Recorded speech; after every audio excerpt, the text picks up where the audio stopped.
Kaleshwaram back వాటర్తో మునిగిన పంటలకు పరిహారం రావడంతో మంచిర్యాల జిల్లా చెన్నూరు నియోజకవర్గం సుందరసాల గ్రామంలోని రైతులు సంతోషం వ్యక్తం చేస్తున్నారు.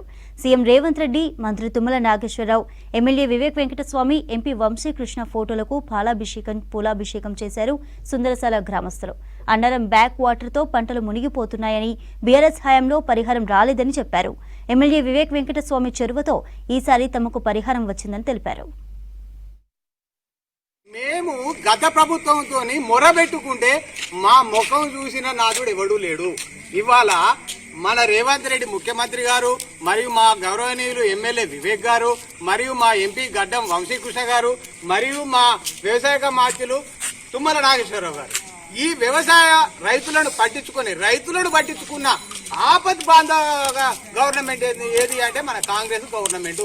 ఇవాళ ఇట్లా మునగలే 10 రోజుల పంట నష్టం మనకు వచ్చింది అంటే 4 సంవత్సరాల నుండి ఆ గత ప్రభుత్వం ఏం చేసింది? ఇక్కడ పోయిందాకా ఆ ప్రభుత్వం రైతులను ఎందుకు పట్టించుకోలేదు? మరి భూములు మునగలేదా? పెద్ద పెద్ద గోదావరిలు వచ్చినాయి, 150 లక్షల మిలియన్ మెట్రిక్ టన్నుల వడ్లు పండుతున్నాయి. అయినా ఇవాళ ఎక్కడి నుంచి వస్తున్నది? పెరిగింది, పంట వ్యవసాయం పెరిగింది. ఇప్పుడు మన వ్యవసాయానికి అనుకూలంగా మన గవర్నమెంట్ అన్ని విధాల రైతుకు సహకారం అందించడానికి రెడీ ఉన్నది ఈ కాంగ్రెస్.